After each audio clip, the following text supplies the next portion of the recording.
আসসালামু আলাইকুম। কি অবস্থা সবার? অনেকদিন পর খামারের ভিডিও। বর্তমান মুরগির অবস্থা কিরকম, যে পরিমাণ গরম। আমার যে খামার আছে তার উপরে টিনের উপরে কিছু গাছ আছে, মোটামুটি একটু ঠান্ডা কম, কিন্তু তারপরে কম না, দাঁড়ানো যাইতেছে না, এরকম এক অবস্থা। তো আজকে আলহামদুলিল্লাহ মোটামুটি অনেকগুলা ডিম, যদি আমি সকালবেলা 3টা সংগ্রহ করে নিছি। এখন কয়টা ডিম আছে ওইটা গুনি। এখানে 1টা 2টা 3টা 4টা 5টা 6টা 7টা 8টা 9টা 10টা 11টা 11টা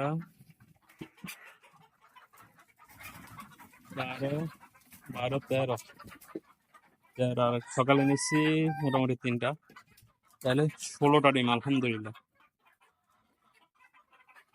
মুরগির বর্তমান অবস্থা এটা। এখান থেকে কয়েকটা মরে বিক্রি করবো ইনশাল্লাহ, যদিও বেশ কয়েকটা অর্ডার আছে, দিতে পারতেছি না সময়ের কারণে।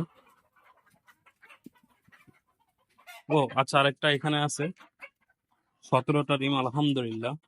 এখন শুধুমাত্র অপেক্ষা হচ্ছে ডিমগুলো একটু বড় সাইজের হওয়া, পরবর্তীতে এগুলা বিক্রির জন্য ব্যবস্থা করা হবে। তো খুব শীঘ্রই এই মুরগির ডিম দিয়ে আমরা বাচ্চা উৎপাদন করব। তো যাদের এই ডিম দরকার বা বাচ্চা দরকার, ওই ডিম অর্ডার করে রাখতে পারেন।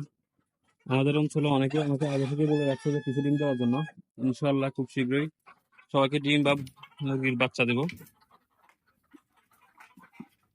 এখন এদের পানি নাই, আমি দুপুরের বেলা পানি দিচ্ছি না শুধুমাত্র একটা কারণে, সেটা হচ্ছে এখন পানি দিলে অন্য কিছু হতে পারে, স্ট্রোক টেস্ট্রোক করার একটা সম্ভাবনা থাকে যে পরিমাণ গরম। তাই এখন পানি টানি দিচ্ছি না, এই আর কি। এটার যে পরিমাণ অবস্থা শক্ত হয়ে গেছে মাটি ইয়েগুলা, গন্ধ হচ্ছে অনেক। তো এটা আমি খুব শীঘ্রই পরিষ্কার করতে হবে, দাঁড়ানো যেতেছে না গন্ধের কারণে। তো সবাই দোয়া করবেন মুরগিগুলোর জন্য, আমার জন্য, যে খামারটা যাতে ঠিকঠাক মতো পরিচালনা করতে পারি। মুরগির অবস্থাটা দেখেন কি একটা অবস্থা, গরম।